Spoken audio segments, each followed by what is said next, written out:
supremacy and white nationalism is ranks nowhere near the top of the issues that are facing Black America.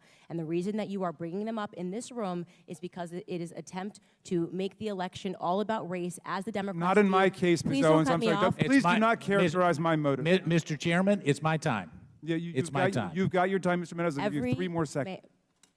Every 4 years, you bring up race, and you knew exactly what I meant when I said hilarious, and you just tried to do live what the media does all the time to Republicans, to our president, and to conservatives, which you tried to manipulate what I said to fit your narrative, okay? Ms. Owens, obviously this is a gang up on you. You know, we're giving these witnesses the ability to do a rebuttal on you. And so, you know, I find it unfair, Ms. Ballou. I mean, you know, candidly, for you to show mutual respect and then you to go after Ms. Owens, it's not appropriate. So, Ms. Owens, you can have 4 minutes and 34 seconds to respond, however. So, a college professor tried to lecture Candace Owens on mutual respect by twisting her words in front of Congress. She was clearly not prepared for this, and what happened when Candace was finally given the time to respond is legendary, so let's watch it together. I just have to say that I object strenuously to your use of the word hilarious. To me, this feels a lot like your reaction to being named in one of these manifestos. Now, you're of course not responsible for the words of somebody writing that document, but I do think that laughing at it is a real problem because these are real families that are impacted by this violence. And I think our efforts towards talking about this have to start from a place of mutual respect, which is what I've heard from this side of the table. Now, the reason we don't have those numbers, I want those numbers as much as you do, but to say the numbers don't show something is simply not supported by the data. Okay, and I have 38 seconds left, Ms. Mulligan, if you want to respond within that time. The only thing I would add is that it's in the name. Terrorism, domestic terrorism, it terrorizes us. It terrorizes us in our homes, it terrorizes us in our schools. And to the points made by the other panelists, it is disproportionate to its impact on any individual life, and it's not. You reject the idea it's something that doesn't matter, or it doesn't really matter? Absolutely reject. Okay. All right, so here's where we are. Every member now has had 5 minutes and... Okay, and Mr. Clay, so we have 2 members who have not, so I'm going to go to the 2 members who have not yet, and we'll give an opportunity for a closing thought to any member who wants before we go. Am I next to respond, or is Mr. Meadows? I thought Mr. Meadows was next. Mr. Meadows, okay. Mr. Meadows is next, then Mr. Clay, then to you, Mr. Jordan. Ms. Owens, obviously this is a gang up on you. You know, we're giving these witnesses the ability to do a rebuttal on you, and so you know, I find it unfair, Ms. Ballou. I mean, you know, candidly, for you to show mutual respect and then you to go after Ms. Owens, it's not appropriate. So, Ms. Owens, you can have 4 minutes and 34 seconds to respond. However, yield for a second. I'll yield. Thank you. So the scene is set with an associate professor, Kathleen Bewley, attempting to land a gotcha moment on Candace Owens. With a very serious tone, she objects to Candace using the word hilarious, trying to connect it to the Christchurch shooting manifesto. It's a very classic move she made there, take a single word out of context of her opponent, act morally outraged, and try to smear your opponent's character. She then lectures about the need for mutual respect, and right after implying Candace is laughing at a tragedy, the irony apparently lost on her. The professor also makes the bizarre argument, that just because there are no numbers to prove white nationalism is a major threat, it doesn't mean it isn't one.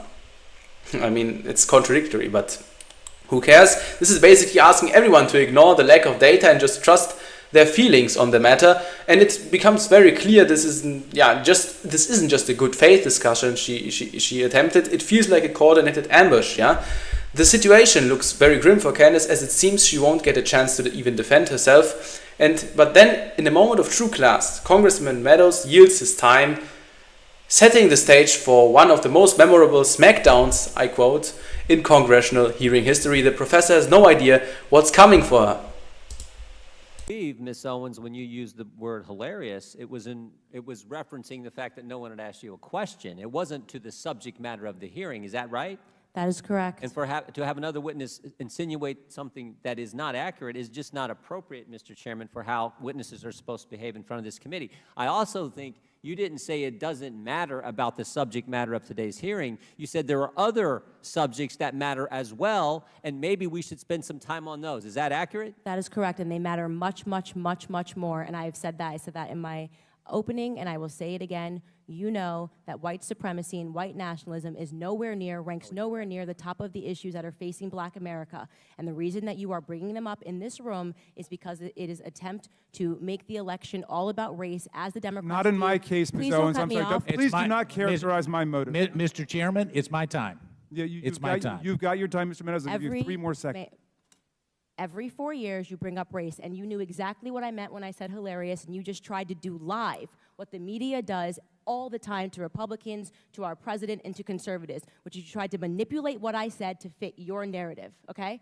I was not referring to the subject matter that is hilarious. I said it's hilarious that we are sitting in this room today, and I've got 2 doctors and a missus, and nobody can give us real numbers that we can respond to so we can assess how big of a threat this is, because you know that it is not as big of a threat as you are trying to make it out to be so that you can manipulate. And the audacity of you to bring up the Christchurch shooting manifesto and make it seem as if I laughed at people that were slaughtered by a homicidal maniac is, in my opinion, absolutely despicable. And I think that we should be above that.